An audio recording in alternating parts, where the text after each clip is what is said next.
గత వారం నాయకుల కోసం చెప్పుకున్నాం. అంటే దేవుడు అధికారి అయి ఉన్నాడు ఈ రాజ్యాల మీద అని మాట్లాడుకున్నాం.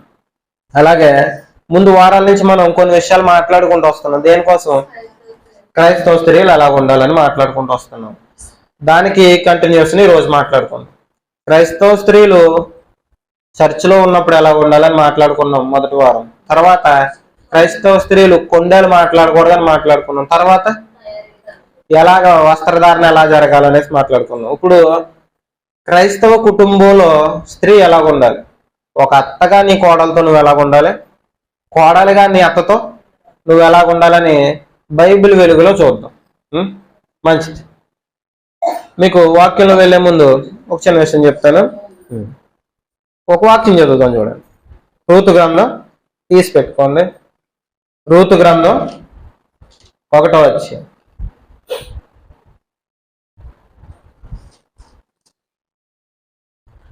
రూతు గ్రంథం 1వ అధ్యాయం 1వ వచనం. రూతు గ్రంథం 1వ అధ్యాయం, రూతు గ్రంథం 1వ అధ్యాయం 1వ వచనం.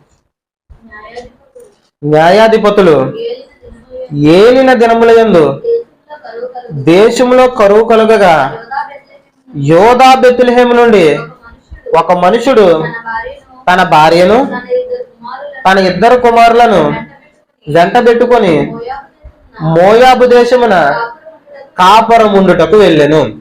మీకు వాక్యం చెప్తే బోరు కొడుతుంది కదా, ప్రతి ఒక్కరికి అంతే. వాక్యం చెప్పాలనుకోండి బోరు కొడుతుంది. పాటలు పాడినంతసేపు అందరూ చక్కగా ఉంటారు. ఎప్పుడైతే ఇలా చూడండి, అవి చూస్తున్నానండి, ఎప్పుడైతే వాక్యం మొదలెట్టామో ఆటోమేటిక్గా మనకి ఏమొస్తుంది? నీరసం వచ్చి నిద్ర వస్తుంది. అవునా కదా? ఇలాగే బెంజమిన్ ఫ్రాంక్లిన్ అని ఒక శాస్త్రవేత్త ఉన్నాడట. బెంజమిన్ ఫ్రాంక్లిన్ అని ఒక శాస్త్రవేత్త ఉన్నాడు. అందరు నా వైపు చూస్తూ వినండి, పేజీలు తిరగెక్కింది, ఆ వైపే చూడండి. ఈ శాస్త్రవేత్త వాళ్ళ ఫ్రెండ్స్కి వాక్యం చెప్దాం అనుకున్నాడట. ఏం చేద్దాం అనుకున్నాడు? వాక్యం చెప్దామని ట్రై చేస్తుంటే వాళ్ళు అన్నారట, నువ్వు ఏదైనా చెప్పు కానీ ఆ బైబిల్లో విషయాలు మాత్రం మాకు చెప్పు. అయితే అవి ఏంటంటే మాకు బోరు కొట్టి చిరాకేస్తుందిరా బాబు, అవి ప్రతి వారం ఎలా వింటారా మీరు అని అన్నాడు. అని అంటే ఈ ఫ్రెండ్స్ అందరికి ఏదో రకంగా బుద్ధి చెప్పాలని బాగా ఆలోచించారు. మీకు ఒక కథ చెప్తాను వింటారా అన్నాడు. ఏమన్నాడు? మీకు ఒక కథ చెప్తాను వింటారా అన్నాడు. ఆ కథ ఏంటంటే, చెప్పు కథే కదా వింటావు అనేసి అన్నారు. ఆ కథ ఏంటంటే, ఒక ఊరు ఉంది, ఆ ఊరి పేరు రొట్టెల ఇల్లు అన్నాడు. ఏంటి ఊరి పేరేంటి? అందులో ఒక ఆయన ఉన్నాడు, ఆయన పేరు దేవుడే నా రాజు. రొట్టెల ఇల్లు అనే ఊర్లో మీరు చూసారు ఎంత ఇంట్రెస్ట్గా వింటున్నారు. ఇందాక వచ్చిన చదివినప్పుడు మీ మొఖాలు నీరసంగా ఉన్నాయి. ఇప్పుడు శ్రద్ధగా వింటున్నారు. చూసారు, కథలు అంటే మనుషులకి చాలా ఇష్టం, అందుకే ఈయన కథే చెప్పాడు. ఆయన ఒక ఊరు ఉందట, ఆ ఊరి పేరు ఏం పేరు? రొట్టెలిల్లు. అందులో ఒక ఆయన ఉన్నాడంట, ఆయన పేరు దేవుడే నా రాజు. ఆ దేవుడే నా రాజు అన్న ఆయన ప్రసన్నత అనే ఒక ఆవిని పెళ్లి చేసుకున్నాడట. పేరు ప్రసన్నత. వీళ్ళ ఊర్లో ఈ రొట్టెల ఇల్లు ఉంది కదా, ఈ రొట్టెల ఇల్లులో రొట్టెలు దొరకడం మానేసాయట కొన్ని రోజులు. ఏమైంది? రొట్టెలు దొరకడం మానేసి అంటే కరువు వచ్చిందట. కరువు వస్తే ఆ కరువు కాలంలో వీళ్ళకి 2 కొడుకులు పుట్టారట. ఆ 2 కొడుకులకి పెద్దోడికి ఏం పేరు పెట్టాడంటే పనికి మాలిన వాడని పేరు పెట్టాడట. ఏం పేరు? రెండోవాడికి జబ్బు అని పేరు పెట్టాడట. ఏం పేరు? పెద్ద కొడుకు పేరు, చిన్నోడి పేరు జబ్బు అని పేరు పెట్టాడట. తర్వాత వీళ్ళు ఈ కరువు ఇక్కడ ఎక్కువైపోయిందని ఇంకో దేశానికి వెళ్ళారట, బయట దేశానికి వెళ్ళారట. బయట దేశానికి వెళ్ళి అక్కడ వీళ్ళిద్దరు పిల్లలకి కొన్ని సంవత్సరాలు అయిన తర్వాత పెళ్లి చేశారట. పెళ్లి చేసిన ఆ పెద్ద కోడల పేరేంటంటే మొండి. ఏం పేరు? మొండి. రెండో ఆవిడ పేరు స్నేహం. ఇలా చెప్తుంటే వాళ్ళందరూ అలా జాగ్రత్తగా వింటున్నారట. ఇంకా చెప్పు అంటున్నారట. మరి మీకు విషయం తెలుసా అన్నాడట. ఏంటి అని అడిగితే, నేను చెప్పేది ఎక్కడదో తెలుసా, కథ కాదు ఇది బైబిల్లో స్టోరీ అన్నాడు. మాకు తెలదేంటి, మేము చిన్నప్పుడు చర్చికి వెళ్ళాం, ఇలాంటి స్టోరీ బైబిల్లో ఎక్కడా లేదు, మీకు అర్థం కాదరా, బైబిల్ కరెక్ట్గా చదివితే మీకు తెలుస్తుంది. నేను చెప్పాను కదా ఒక స్టోరీ, ఆ రొట్టెలు ఇల్లు అన్నాను కదా, ఆ రొట్టెలు ఇల్లు ఏంటో కాదు, బెత్లెహేం. బెత్లెహేం అనే పదానికి రొట్టెలిల్లు అని పేరు. ఏం పేరు? రొట్టెలిల్లు అని అర్థం. బెత్లెహేం అనే పదానికి రొట్టెలిల్లు అని అర్థం. తర్వాత అందులో దేవుడే నా రాజు అనే ఒక మనిషి ఉన్నాడు కదా, ఆ దేవుడే నా రాజు అనే పదానికి అసలు అర్థం ఏంటో తెలుసా? ఎలీమెలెకు. ఏం పేరు? ఎలీమెలెకు. తర్వాత ఈ దేవుడే నా రాజు అన్న ఆయనకి ఒక భార్యను చేసుకున్నాడు కదా, ఆవిడ పేరేంటి? ప్రసన్నత. మా బాగా చెప్తుంది, ప్రసన్నత. ఈ ప్రసన్నత అనే పదానికి అర్థం ఏంటి? అసలు అర్థం నయోమి. ఇది బైబిల్లో స్టోరీయేనా? ఎలీమెలెకు, నయోమి, వాళ్ళ కొడుకులు మల్హోను, కిల్యోను, తర్వాత ఓర్పా, రూతు. ఇది బైబిల్లో స్టోరీ. వాళ్ళకి చూడండి, కథ చెప్తే అర్థమైంది, బాగా వినాలనిపించింది. ఏది వినాలనిపించలేదు? సేమ్ యాస్టీస్ కూడా మనం అదే. కథలు చెప్తే వింటాం, ఆ పక్కింటోళ్ళు గొడవలు ఏదైనా చెప్తే వింటాం. ఏది వినం? మనల్ని బతికించే వాక్యం వినం మనం. అర్థమవుతుందా? వాక్యం మన పాదాలకి దీపం అంట. పాదాలకి దీపం అంటే మీకు సింపుల్గా అర్థం అవటానికి ఇలా చెప్తారు. మీ చీకట్లో వెళ్ళేటప్పుడు టార్చ్ లైట్ వేసుకుంటారు కదా, టార్చ్ లైట్ వేసుకుంటారా? అంతా చీకటిగా ఉంటుంది, ఆ టార్చ్ లేకపోతే మనం ముందుకు వెళ్ళగలమా? మన పాదాల ముందు అది వెళ్తా ఉంటే ఆ వెలుగులో మనం నడుచుకుంటూ వెళ్తాం. వాక్యం కూడా అంతే. ఈ చీకటి ప్రపంచంలో మనం జాగ్రత్తగా నడవాలంటే, మన జీవితాలు బాగుండాలంటే ఈ వాక్యం ఉండాలి. మన పాదాలకి అది వాక్యం దీపం. వాక్యం మన పాదాలకి దీపం, అది వెలుగు. అలాంటి వెలుగైన వాక్యాన్ని శ్రద్ధగా విన్నాం అనుకోండి, మన జీవితాలు ఖచ్చితంగా మారుతాయి. మా జీవితంలో, మా కుటుంబంలో నెమ్మది లేదు, మా కుటుంబంలో ఇబ్బందులు ఉన్నాయి, ఎన్ని రోజులైనా నేను నా బలహీనతను మానుకోలేకపోతున్నానంటే అసలు అర్థం ఏంటో తెలుసా? నువ్వు కరెక్ట్గా వాక్యం వినట్లేదు. ఏం చేయట్లేదు? నువ్వు శ్రద్ధగా వాక్యం వినట్లేదు కనుక ఈ ఇబ్బందులన్నీ వస్తున్నాయి. ఎప్పుడైతే నువ్వు శ్రద్ధగా వాక్యం విన్నావో ఖచ్చితంగా నీ జీవితం మారుతుంది, నీ కుటుంబంలో ఉన్న పరిస్థితులు కూడా మారిపోతాయి. అర్థమవుతుందా? ముందు శ్రద్ధగా ఏం చేయాలి? ఏం చేయాలి? ఏం చేయాలి? ఇంకా చెప్పట్లేదు. ఏం చేయాలి? వాక్యం శ్రద్ధగా వినాలి. ఏం చేయాలి? వాక్యం శ్రద్ధగా వినండి. ఇప్పుడు ఆయన వాళ్ళకి స్టోరీ చెప్పాడు కదా, అదే స్టోరీ మీకు చెప్తాను, జాగ్రత్తగా వినండి. మరలా చదువుతాను చూడండి. న్యాయాధిపతులు ఏలిన దినముల యందు దేశంలో కరువు రాగా యోదా బెత్లెహేము నుండి ఒక మనుషుడు తన భార్యను తన ఇద్దరు కుమారులను వెంటబెట్టుకుని మోయాబు దేశమునకు కాపురముండుటకు వెళ్ళాను. తర్వాత మరి ఆ మనుషుని పేరు ఎలీమెలెకు, అతని భార్య పేరు నయోమి, అతని ఇద్దరు కుమారుల పేర్లు. వాక్యం చదివేటప్పుడు అందులో చూడాలి, చెప్పినప్పుడు నా వైపు చూడాలి. మీరు రివర్స్ లో చూస్తున్నారు. చదవక. అతని ఇద్దరు కుమారుల పేర్లు మహ్లోను, కిల్యోను. ఆ వారు యోదా బెత్లెహేము వారైన ఎఫ్రాతీయులు. ఓకే, జాగ్రత్తగా ఉంది. ఈ బెత్లెహేం అనే గ్రామంలో జాగ్రత్తగా వినండి. బెత్లెహేం అనే గ్రామంలో ఒక ఆయన ఉన్నాడంట, ఆయన పేరు ఎలీమెలెకు. ఈ ఎలీమెలెకు తన భార్యను తీసుకుని ఒక రోజు ఆ బెత్లెహేముని విడిచిపెట్టి బయట దేశానికి వెళ్తున్నాడు, మోయాబు దేశానికి వెళ్తున్నాడు. ఎందుకు వెళ్తున్నాడంటే కరువు వచ్చింది. వీళ్ళున్న దేశంలో ఏమొచ్చిందట?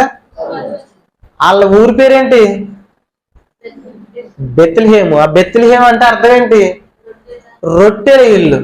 రొట్టె ఇల్లు, రొట్టెలు కొంచెం గది నిండా రొట్టెలు పెడితే ఎలా ఉంటుందో అంత సమృద్ధిగా ఉంటుందట. ఏంటి? బెత్లెహేం. అంత సమృద్ధి ఆహారం ఉంటదంట. అలాంటి బెత్లెహేంలో ఏమొచ్చింది? కరువు వచ్చిందట. కరువు వస్తే ఏం చేయాలో తెలియక వీళ్ళు ఏం చేశారు? మోయాబు దేశానికి పరిగెట్టారు. చేయాల్సిందేంటి? చేయాల్సిన పని ఏంటి? ప్రార్థన చేయాలి. కానీ వాళ్ళు చేసిన పని ఏంటి? వేరే దేశానికి వెళ్ళారు. మోయాబు దేశానికి దేవుడు వెళ్ళొద్దని చెప్పాడు, వాళ్ళతో సాంగత్యం చెయ్యొద్దని చెప్పాడు. అలా చెప్తే వీళ్ళు చేసిన పని ఏంటి? మోయాబు దేశానికి కరువు వచ్చేసిందని మోయాబు దేశానికి వెళ్ళారట. మోయాబు దేశానికి వెళ్ళి కొన్ని రోజులు అక్కడే జీవించారు. అక్కడే జీవించిన తర్వాత ఒక సందర్భం జరిగింది. ఆ సందర్భం చదువుదాం చూడండి. 3వ వచనం. నయోమి పెనిమిటి అయిన ఎలీమెలెకు చనిపోయిన తర్వాత ఆమెయు ఆమె ఇద్దరు కుమారులను నిలిచి ఉండిరి. వారు మోయాబు స్త్రీలను పెళ్లి చేసుకునేరి. వారిలో ఒక దాని పేరు వార్ప, రెండో దాని పేరు రూత్. ఏం చేశారట? అక్కడికి వెళ్ళారు ఈ కుటుంబం అంతా. ఎంతమంది వెళ్ళారు? 4. ఎలీమెలెకు, నయోమి, వాళ్ళిద్దరు కొడుకులు. ఈ 4 వెళ్ళారు. ఈ 4 వెళ్తే కొన్ని రోజులకి ఎవరు చచ్చిపోయారట? ఎలీమెలెకు చచ్చిపోయాడు, భర్త చచ్చిపోయాడు. భర్త చచ్చిపోయిన తర్వాత వీళ్ళ 3 ఉన్నారు. ఎంతమంది? 3. ఈ 3 వీళ్ళ కొడుకులు 2 ఉన్నారు కదా, వీళ్ళు పెళ్లిళ్ళు చేసుకున్నారట. ఎవరిని చేసుకున్నారు? మోయాబు స్త్రీలను చేసుకున్నారు. అసలు చేసుకోవచ్చా? దేవుడు చేసుకోవద్దు అన్నాడు. బయట ఉన్న అన్య స్త్రీల్ని వివాహం చేసుకోకండి, కేవలం ఇశ్రాయేలు మాత్రమే పెళ్లి చేసుకోండి. ఎందుకు? ఒక విశ్వాసి మరొక విశ్వాసిని మాత్రమే వివాహం చేసుకోవాలి. వీళ్ళు చేసిన పని ఏంటి? బయట స్త్రీలను చేసుకున్నారు. చేసుకున్నారు కానండి, మంచి స్త్రీలు చేసుకుంటారు. వీళ్ళు పెళ్లి చేసుకున్నారు. పెళ్లి చేసుకుని కొన్ని రోజులు కరెక్ట్గా 10 అంటే 10 సంవత్సరాలు గడుస్తాయండి. ఎన్ని సంవత్సరాలు? 10 సంవత్సరాలు గడిచిన తర్వాత వీళ్ళిద్దరు చచ్చిపోయారు. మొదటిగా ఎవరు చచ్చిపోయారు? తండ్రి చచ్చిపోయాడు. వీళ్ళిద్దరు పెళ్లి చేసుకున్నారు. ఒక చక్కటి కుటుంబం ఏర్పడుతుంది, మాకంటూ పిల్లలు, భార్య, వీళ్ళంతా వస్తారనుకుని పెళ్లి చేసుకున్నారు. ఏమైందట? వీళ్ళిద్దరు చచ్చిపోయారు. ఇప్పుడు వాళ్ళ కుటుంబం ఎంతమంది? స్టార్టింగ్ లో 4. అందులో ఒక ఆయన చచ్చిపోయాడు. చచ్చిపోయిన తర్వాత 3 ఉన్నారు. ఈ 3కి తోడుగా ఇంకొక 2 వచ్చారు. 5 కుటుంబంలో 2 చచ్చిపోతే, 3 మగవాళ్ళు చచ్చిపోతే 3 ఆడవాళ్ళు మిగిలి ఉన్నారట. వీళ్ళు ఏడుస్తూ ఉన్నారు. అప్పుడు నయోమికి ఒక వార్త వినిపించింది. మీకు కథలాగే చెప్తున్నాను నేనండి. నయోమికి ఒక వార్త వినిపించింది. బెత్లెహేములో ఒకప్పుడు రొట్టెలు దొరకలేదు కదా, కరువు వచ్చింది కదా. ఇప్పుడు మరలా ఆ కరువు తగ్గిపోయిందట. ఏమైంది? ఆ కరువు తగ్గిపోయిందట. తిరిగి మరలా నేను అక్కడికి వెళ్ళిపోతాను. నాకు అక్కడ పొలాలు ఉన్నాయి, అక్కడ ఇల్లు ఉంది, అవన్నీ విడిచిపెట్టి ఇక్కడికి వచ్చేసాను, నేను మరలా అక్కడికి వెళ్ళిపోతాను అని కోడళ్ళు 2 పిలిచి, అమ్మ మీరు ఏం చేస్తారంటే మీ పుట్టింటికి వెళ్ళిపోండి. ఎక్కడికి వెళ్ళండి? మీ పుట్టింటికి వెళ్ళిపోండి. నా కుమారులు చచ్చిపోయారు. ఇప్పుడు నాతో ఉండి మీరు ఏం చేస్తారు? నేను ముసలిదాన్ని, నేను మా ఊరు వెళ్ళిపోతాను. మీరు ఏం చేస్తారంటే మీ ఇంటికి వెళ్ళిపోయి, మీ జనాంగంలో కొంతమంది పురుషులు ఉంటారు కదా, వీళ్ళ జనాంగం ఏంటి?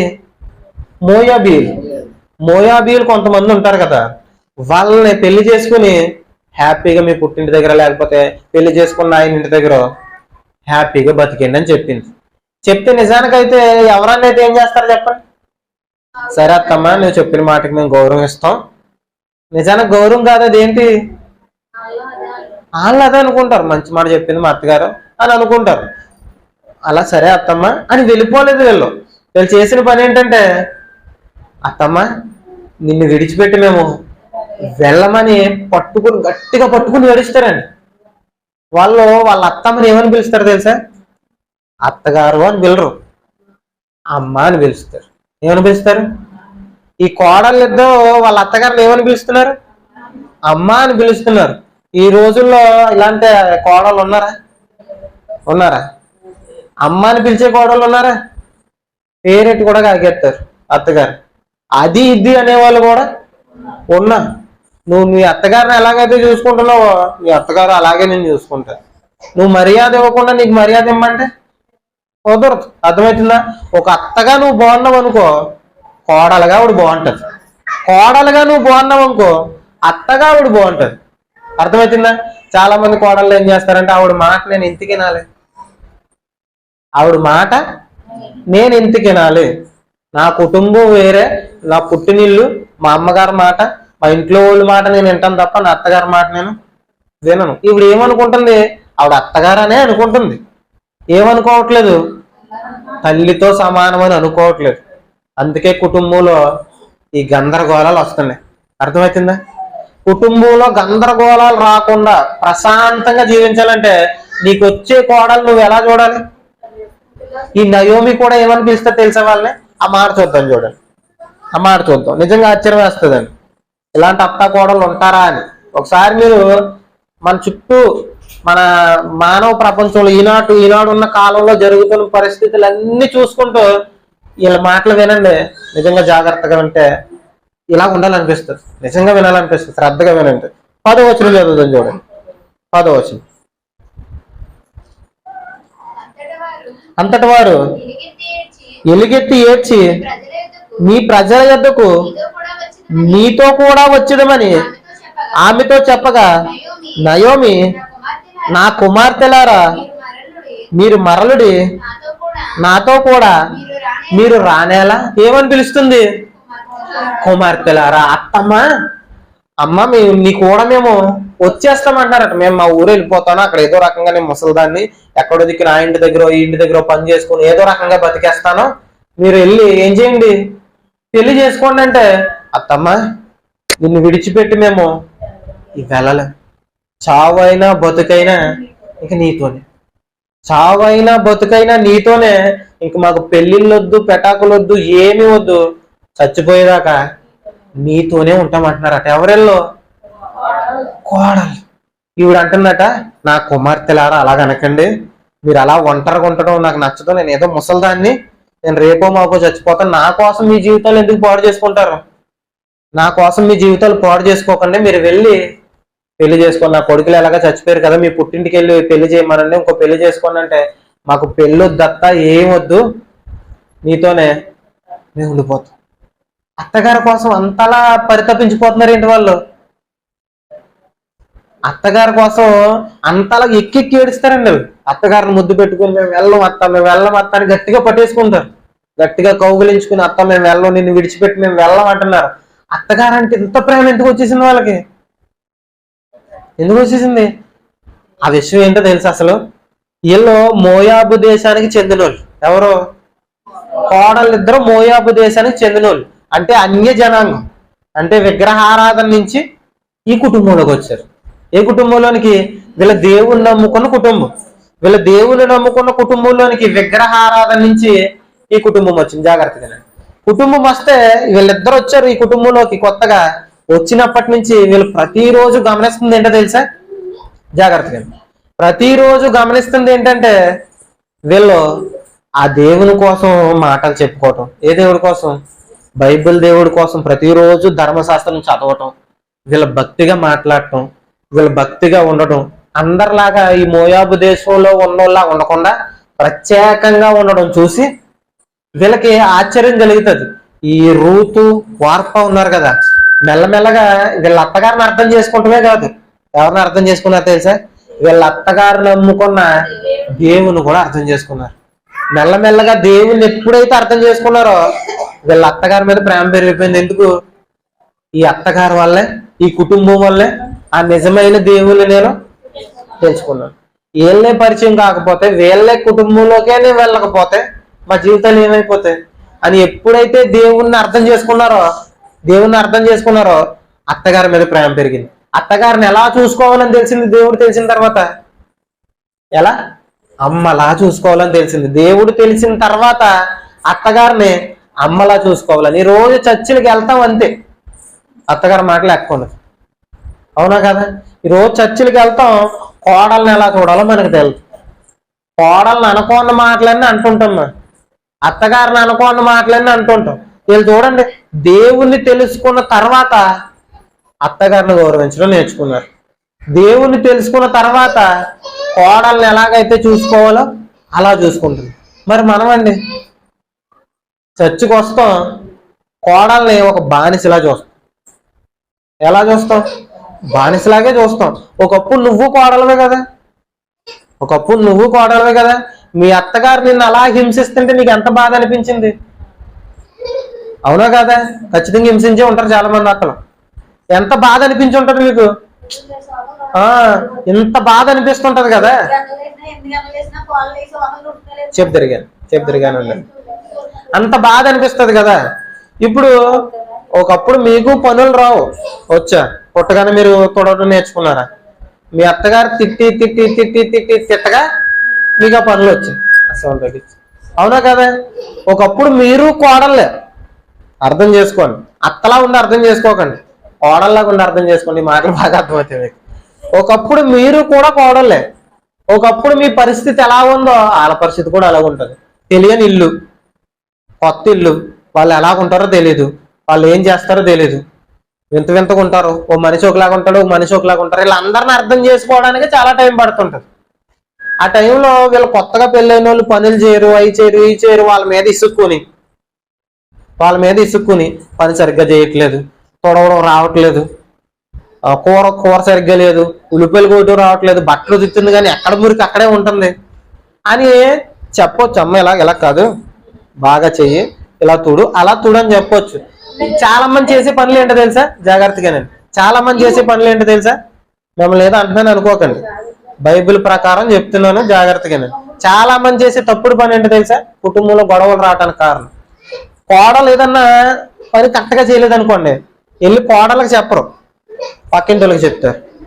మా కోడలు ఉందే, అస్సలా పని రాదమ్మా, అస్సలా పని రాదు, ఏ పని రాదు, బట్టలు దుతూ రాదు, అది రాదు, ఇది రాదని ఆ పక్కింటి వాళ్ళకి చెప్తారు. ఈ మాటలు ఈ కోడలు విన్నదనుకోండి, మనసు ఇరిగిపోదు. అత్తగారు పెట్టి టార్చర్ అంతా మనసులో పెట్టుకుని నువ్వు ముసలిదానం అయిపోయిన తర్వాత నీకు సుక్కలు చూపించేది, నిజంగా సుక్కలు చూపించేది. అర్థమవుతుందా?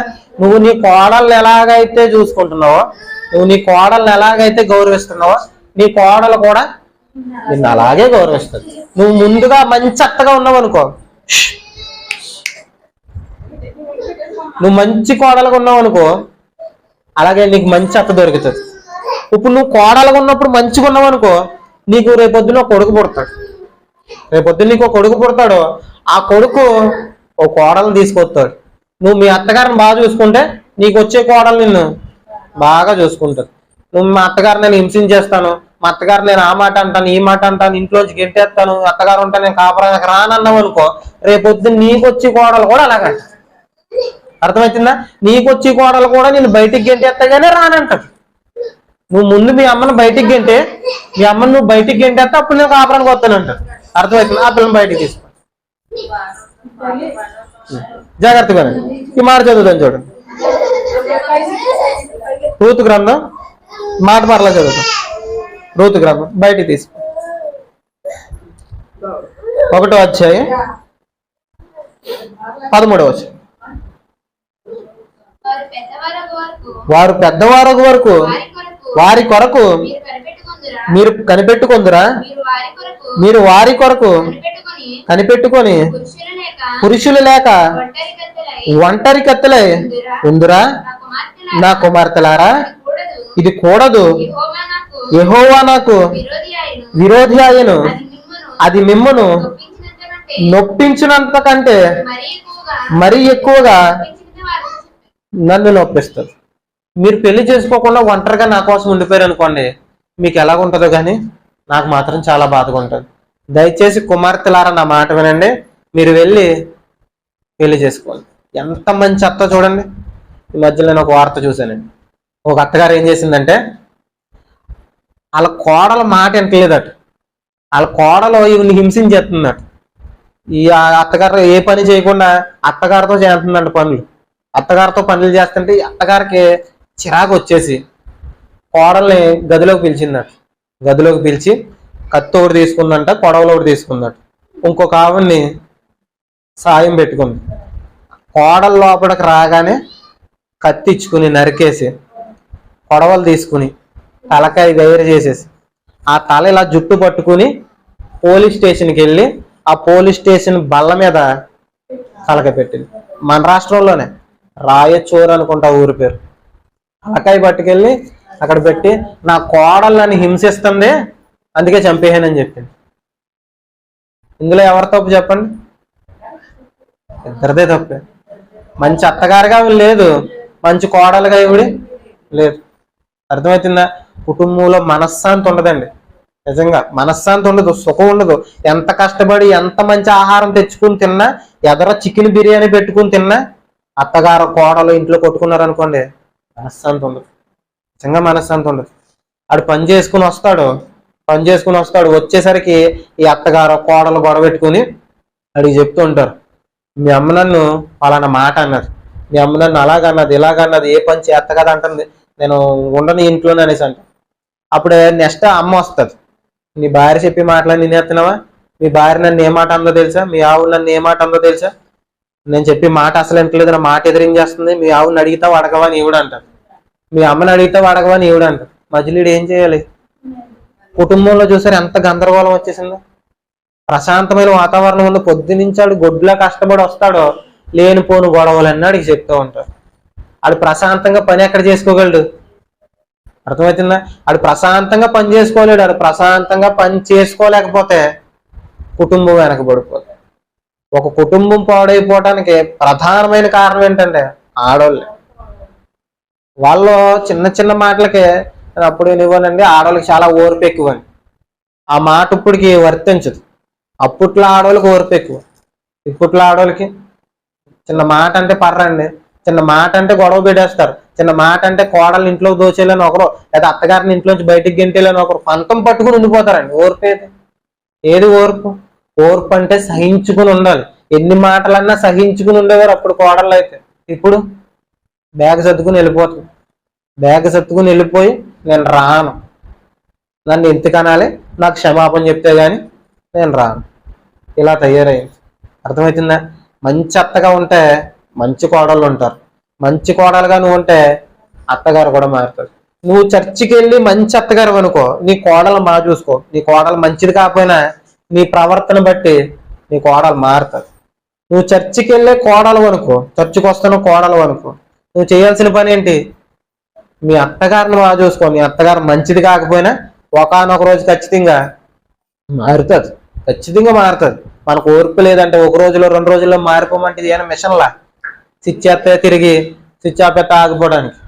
మనుషులు మారుతారు, టైం పడుతుంది ప్రతిదీ. ఇప్పుడు ఫ్యాన్ ఉందనుకోండి, స్విచ్ చేసిన వెంటనే తిరుగుతుంది, స్విచ్ ఆపేస్తే మనం అలాగేమన్నా మిషన్లమా? తక్కువ స్విచ్ చేస్తే మారిపోవడానికి, తక్కువ చేస్తే మామూలుగా అయిపోవడానికి కాదు కదా. మారుతారు మనుషులు అనేవారు, మారుతారు, మెల్లగా మారుతారు. మనం ఓర్పుతో సహనంతో చేయాల్సిన పని ఏంటి? వాళ్ళని మార్చుకోవటానికి ప్రయత్నించాలి. ఈ సందర్భంలో వాళ్ళు బతిమాలుతున్నారంటే, అత్త నీతో నుండిపోతాం, నీతో నుండిపోతాం, నీతో నుండిపోతామని బతిమాలుతున్నారు. చివరికి వార్ప ఉంది కదా, వార్ప పెద్ద కోళ్ళు, ఇవి చేసిన పని ఏంటంటే, సరే అత్త నువ్వు ఇంతలా చెప్తున్నావు కాబట్టి నీ మాట నేను వింటాను, నేను వెళ్ళిపోతాను అత్త అని వాళ్ళ అత్తని గట్టిగా పట్టుకుని ముద్దు పెట్టుకుని తిరిగి వాళ్ళ దేశానికి వెళ్ళిపోయింది. ఇంకో కోడలు ఉంది కదా రూతు, ఇవి చేసిన పని ఏంటో తెలుసా? ఆ మాట చదువుదాం చూడు, ముగించుకున్నాం. 16వ వచనం, 15వ వచనం చదువు. ఆమె ఇదిగో నీ తోడి కోడలు తన జనుల యొద్దకును తన దేవుని యొద్దకును తిరిగిపోయినదే, నీవును నీ తోడి కోడలు వెంబడి వెళ్ళమని. నీ తోడి కోడలు వెళ్ళిపోయింది కదా, వదిలేసి నువ్వు కూడా వెళ్ళిపోమని చెప్పినారు. తర్వాత మాట చెప్తుంది.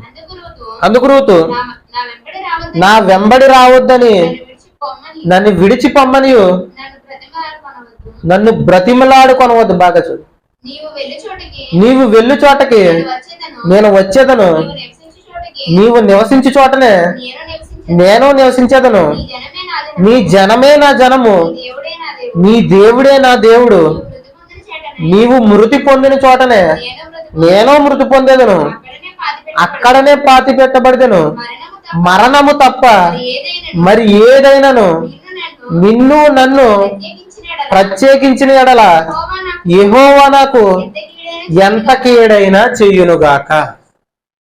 అర్థమైంది ఈ మాట? ఏం చెప్తుంది? మీ తోడుకోళ్ళు వెళ్ళిపోయింది కదా, నువ్వు కూడా వెళ్ళిపోమని చెప్పింది. అంటే అత్త నీ కూడానే నేను వస్తాను, నీ జనమే నా జనం. నా జనం వాళ్ళకి అది ఎవరు? నా పుట్టింటికాడ ఉన్న వాళ్ళు కాదు నా జనం. నీ బంధువులు ఎవరైతే ఉంటారో, నీ జనం ఎవరైతే ఉంటారో, నీ బందరికం నీ చుట్టాలు ఎవరైతే ఉంటారో వాళ్ళే నా జనం. చూడండి ఎంత బాగా చెప్పిందో. మీ ఓళ్ళు ఎవరంటే ఏం చెప్తారు ఇప్పుడు కోడల్లో? మీ ఓళ్ళు ఎవరంటే ఏం చెప్తారు ఇప్పుడు కోడళ్ళు అంటున్నాను? అమ్మోళ్ళు. అదే నా కుటుంబం అనుకుంటారు తప్ప ఇది నా కుటుంబం అనుకోరు. అర్థమవుతుందా? ఇక్కడ ఇప్పుడు ఏమంటుంది? నీ జనమే నా జనం, ఇంకా వాళ్ళతో నాకు సంబంధం లేదు. ఒక్కసారి పెళ్ళి అయిపోయి వచ్చేసిన తర్వాత నీతో సంబంధం అంతే, నాకు వాళ్ళతో నాకు సంబంధం లేదు. నీ కుటుంబమే నా కుటుంబం, నువ్వు చచ్చిపోయేదాకా నీతోనే ఉంటాను. నీ దేవుడే నా దేవుడు. నువ్వే దేవుని నమ్ముతున్నావు ఆ దేవుని నేను అర్థం చేసుకున్నాను. నీ ప్రజలే నా ప్రజలు, నీ దేవుడే నా దేవుడు. చావు తప్ప నిన్ను నన్ను ఏది వేరు చేయకూడదు. ఒకవేళ వేరు చేస్తే దేవుడు నన్ను శిక్షించిన కాక అన్నాడు.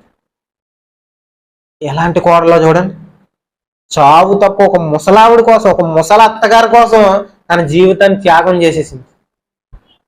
పెళ్లి చేసుకోకుండా ఉండిపోదామని సిద్ధపడిపోయింది. నువ్వే కావాలి అత్త, నాకు పెళ్ళి వద్దు, ఈ సరదాలు సంబరాలు ఇంకేం వద్దు అత్త, నువ్వు నన్ను బాగా చూసుకున్నావు, కూతురులా చూసుకున్నావు, నువ్వు ముసలిదానం అయిపోయావు, నువ్వు చచ్చిపోయేదాకా నిన్ను పెంచే బాధ్యత నేను తీసుకుంటాను. ఆవిడ ఎలా పెంచిందో తెలుసా అత్తగారిని? పరగేరుకుని పెంచింది. ఏ పని లేక పొలాల్లో పరగేరుకుని ఆ ధాన్యం తెచ్చుకుని సాయంత్రం దాన్ని దంచుకుని తిని వాళ్ళ అత్తగారిని పోషించింది ముసలయ్యేంత వరకు. ఎలాంటి కోడలండి! ఇలాంటి కోడలుగా ఉంటే అలాంటి అత్తగారులే ఉంటారు, అలాంటి అత్తగారుగా ఉంటే ఇలాంటి కోడళ్ళే ఉంటారు. అలాంటప్పుడు ఇల్లంతా ప్రశాంతంగా ఉంటుంది, మనశ్శాంతిగా ఉంటుంది. అర్థమవుతుందా? నీ కోడలు మంచిది కాదనుకోండి, మార్చడానికి ప్రయత్నించి తిట్టకు. మీ అత్తగారు మంచిది కాదనుకోండి, మార్చడానికి ప్రయత్నించి తిట్టకు. ఇది క్రైస్తవ స్త్రీకి ఉండాల్సిన లక్ష్యం. అర్థమవుతుందా? బయట వాళ్ళకి మనకి తేడా లేదు. ఇప్పుడు బయట నుంచే వచ్చింది. ఎవరు? రూతు బయట నుంచే వచ్చింది. బయట నుంచి వచ్చి దేవుణ్ణి ఎప్పుడైతే అర్థం చేసుకుందో తన ఫ్యామిలీతో ఎలా ఉండాలో అర్థమైంది. మన భక్తి ఎక్కడ ఉండిపోద్దో తెలుసా? చర్చిలోనే ఉండిపోద్ది. అర్థమవుతుందా? చర్చిలో మనం గొడవలు పెట్టుకోం, చర్చిలో మనం బూతులు మాట్లాడం, చర్చిలో మనం ఎలాంటి రాద్ధాంతాలు చెయ్యం. ఇంటికి వెళ్తే మాత్రం మన భక్తి ఎక్కడ ఉండిపోయిందో తెలుసా? మందిరంలో. మాటలకే పరిమితం అయిపోయింది. ఆదివారంకి మాత్రమే మన భక్తి పరిమితం అయిపోయింది. అర్థమవుతుందా? మన కుటుంబంలో మనం ఎలా ఉండాలో అలాగ ఉంటేనే మన భక్తి జీవితం. అర్థమవుతుందా? నీ భర్తతో నువ్వు ఎలా మాట్లాడాలో అలాగే మాట్లాడాలి, నీ భర్తను నువ్వు ఎలా గౌరవించాలో అలాగే గౌరవించాలి, నీ పిల్లలతో నువ్వు ఎలాగ ఉండాలో అలాగే ఉండాలి, మీ అత్తగారితో నువ్వు ఎలాగ ఉండాలో అలాగే ఉండాలి, నీ కోడలు ఉంటే నీ కోడలతో నువ్వు ఎలాగ ఉండాలో అలాగే ఉండాలి. నీ భక్తి చూసి నీ ఫ్యామిలీ అంతా మారిపోవాలి. రూతు అన్ని కుటుంబం నుంచి వచ్చింది, అత్తగారి ప్రవర్తన చూసి మారిపోయింది. అత్తగారి ప్రవర్తన చూసి కోడలు మారిపోయింది. ఇప్పుడు అత్తగారు బయట నుంచి వచ్చింది అనుకోండి, అంటే దేవుడు తెలియదు అనుకోండి, కోడలకు దేవుడు తెలుసు అనుకోండి, కోడలు ఏం చేయాలి? అత్తను మార్చడానికి ప్రయత్నించాలి. అర్థమవుతుందా? ఇలాంటి కుటుంబం ఉన్న రోజు ఖచ్చితంగా ఈ సంఘపరంగా మనం ఎంత అయితే నెమ్మదిగా, ఇప్పుడు చూడండి ఎంత ప్రశాంతంగా ఉన్నాము. ఇలాంటి ప్రశాంతమైన జీవితం మనకి ఇంటి దగ్గర కూడా ఉంటుంది. ప్రశాంతంగా పనికెళ్ళి ఇంటికి వచ్చి ప్రశాంతంగా పడుకోవచ్చు, ఏ గందరగోళం ఉండదు. ఇంటికి వచ్చినప్పటి నుంచి వీళ్ళు అత్తగారు ఏదో మాట అని, కోడలు ఏదో మాట అని, ఈ గందరగోళాలు ఉండవు. మన భక్తులు రోజు రోజుకి ఎదుగుతూ ఉన్నాం అనుకోండి, ఈ గందరగోళాలు ఉండవు. ప్రశాంతమైన జీవితం ఉంటుంది. ప్రశాంతంగా తిన్నదే వంట పడుతుంది. అర్థమవుతుందా? ఇలాంటి భక్తి జీవితం అలవాటు చేసుకోవాలి. ఎప్పటి నుంచో చర్చకు వస్తున్నానండి, నా జీవితం ఇంతేనండి అంటే కుదరదండి. ప్రతిరోజు రోజు రోజుకి మొక్కకి నీళ్ళేస్తే ఎలాగైతే ఎదుగుతుందో అలా మనం రోజు రోజుకి ఎదగాలి. ఎన్ని సంవత్సరాల నుంచి వస్తున్నాం మన చర్చికి? వస్తున్నామా? చాలా సంవత్సరాల నుంచి, పొదులు సంవత్సరాల నుంచి వస్తున్నాం. ఏం మారని చెప్పండి? నేను సూటుగా మిమ్మల్ని అడుగుతున్నాను, ప్రతి ఒక్కరిని అడుగుతున్నాను, ఏం మారని చెప్పండి. మనం కళ్ళు మూసుకొని ఒకసారి ఆలోచించండి, నేను ఏం మార్చుకున్నాను? నేను ఇంటికి వెళ్ళి నేను ప్రతి వారం చర్చికి వెళ్తున్నాను కదా, నేను ఏం మానేశాను? మాటలు మార్చుకున్నానా? లేకపోతే మా ఇంట్లో వాళ్ళతో పద్ధతిగా మాట్లాడటం నేర్చుకున్నాను? కనీసం మా అత్తగారిని గౌరవించడం నేర్చుకున్నాను? లేకపోతే మా కోడల్ని గౌరవించడం నేర్చుకున్నాను? నా భర్తని ప్రేమగా పిలవడం నాకు వచ్చిందా? ఇవేవి రాలేదు. మందిరానికి మాత్రం వెళ్తాం. అవునా కదా? మారాలండి, ఖచ్చితంగా మారాలి. ప్రతిరోజుకి అలవాటు చేసుకుంటూ రోజు రోజుకి ఎదుగుతూ ఉండాలి. ఒక్కసారి ఎవరు మారిపోరు. వాక్యం విన్నప్పుడు చెప్పుకుంటారులే అన్నట్టు వదిలేయకూడదు. అర్థమవుతుందా? ఆ వాక్యాన్ని మనం అంగీకరించాలి. ఆ వాక్యాన్ని మనం అంగీకరించి ప్రతిరోజు ఆ మాటలను పాటించుకుంటూ వెళ్తే ఒక చక్కటి కుటుంబం మనకు ఏర్పడుతుంది. అర్థమవుతుందా? ఈ లోకంలో మనం నెమ్మదిగా జీవించవచ్చు, అలాగే చచ్చిపోయిన తర్వాత ఆ నెమ్మది పొందే స్థలానికి వెళ్ళొచ్చు. ఎప్పుడు? మనం భక్తిగా జీవించిన రోజు. ఇలాంటి అత్తగారుగా మీరు ఉండాలి, ఇలాంటి కోడళ్ళు అయిన వారు ఉండాలి. అర్థమవుతుందా? కళ్ళు మూసుకొని ప్రార్థన చేసుకుని ప్రతి ఒక్కరు ప్రార్థనలో, ప్రభా నాలో ఏమైనా లోపాలు ఉంటే నన్ను సరిచేయండి, మా అత్తగారు నేను సరిగ్గా చూసుకోకపోతే నన్ను సరిచేయండి. ప్రతి ఒక్కరు కళ్ళు మూసుకుని, మా కోడలు నేను సరిగ్గా చూసుకోకపోతే నన్ను సరిచేయండి. ప్రతి ఒక్కరు ప్రార్థించండి. ప్రతి ఒక్కరు కళ్ళు మూసుకొని ప్రార్థించండి. తప్పులు ప్రతి ఒక్కరు చేస్తారు. ఆ తప్పును సరిదిద్దుకున్నవాడు గొప్పవాడు అవుతాడు. తప్పులు చేయటం మానవ సహజం. అది సరిదిద్దుకోమనే దేవుడు చెప్తున్నాడు. ఇప్పటి నుంచైనా సరిదిద్దుకుందాం, మారడానికి ప్రయత్నిద్దాం, మంచి కుటుంబాన్ని ఏర్పాటు చేద్దాం. కళ్ళు మూసుకొని ప్రార్థన చేస్తాం. పరలోకమందున మా తండ్రి, దయ కలిగిన మా దేవా, నీ అతిపవిత్రమైన ప్రశస్తమైన నామానికి వేలాది వందనాలు తండ్రి. తండ్రి దేవా, ప్రభా, ఇప్పటి వరకు తండ్రి ఒక అత్తగా ఒక కోడలిగా ఎలా ఉండాలో తండ్రి రూతు నయోమిని చూస్తుంటే మేము తెలుసుకున్నాం తండ్రి. చదువుకోవటానికి వినడానికి మాత్రమే తండ్రి మాటలు పరిమితం అవ్వకూడదు ప్రభు. తండ్రి ఈ మాటలు పాటించమనే గ్రంథంలో మాకు పెట్టారు. ఈ మాటలు పాటించమనే మాకు చెప్పారు ప్రభు. తండ్రి ఒక అత్తగా, మంచి అత్తగా ప్రతి ఒక్కరు ఉండడానికి తండ్రి కృప చూపించండి. ఒక మంచి కోడలుగా తండ్రి ప్రతి కోడలో ఉండడానికి తండ్రి కృప చూపించండి. తండ్రి పేరుకైతే క్రైస్తవ కుటుంబాలు కానీ, పేరుకైతే చర్చిలకు వెళ్తున్నాం కానీ ప్రభు, కుటుంబంలో నెమ్మది లేదు తండ్రి. కుటుంబంలో గొడవలు, గందరగోళాలు ప్రభు, ఇలాంటి గందరగోళాలు తండ్రి ఏ కుటుంబంలో ఉండకూడదు ప్రభు. తండ్రి ఏ క్రైస్తవ కుటుంబంలో తండ్రి గందరగోళాలు జరగకూడదు ప్రభు. కృప చూపించండి తండ్రి. ప్రశాంతమైన జీవితం తండ్రి ప్రతి ఒక్కరికి దయచేయండి. ఈ క్రైస్తవ కుటుంబాలను చూస్తూ, క్రైస్తవ స్త్రీలను చూస్తూ తండ్రి ప్రతి ఒక్కరు మారడానికి, నీ సన్నిధికి నడిపించబడటానికి తండ్రి, నీ సత్య మార్గంలోని ప్రతి ఒక్కరు నడవడానికి తండ్రి కృప చూపించండి. తండ్రి చక్కటి కుటుంబాలు ప్రతి ఒక్కరికి దయచేయమని, చక్కటి ప్రవర్తన తండ్రి, మాటలు వ్యర్థంగా పోకుండా తండ్రి, ఈ మాటల ద్వారా తండ్రి ప్రతి ఒక్కరు మారడానికి తండ్రి, లోనున్న మార్పును తండ్రి లోపాలను తండ్రి సరిచేయండి, కృపనిచ్చి నడిపించండి. ప్రతి ఒక్కరు తండ్రి మాటలు తండ్రి బలంగా తండ్రి హృదయంలో నాటండి తండ్రి. ఆ మాటలు తండ్రి విత్తనాలు అయితే మేము వేసాం ప్రభు తండ్రి, ఆ విత్తనాలు తండ్రి మొలకెత్తించండి, ఫలింపచేయండి. ఒక మహావృక్షంగా తండ్రి చక్కటి మారు మనసును తండ్రి ప్రతి ఒక్కరికి దయచేయమని వేడుకుంటూ చిన్న ప్రార్థన ప్రభువును రక్షకుడే యేసయ్య పేరిట అడిగి వేడుకుంటున్నాం పరమ తండ్రి. అందరికి వందనాలు.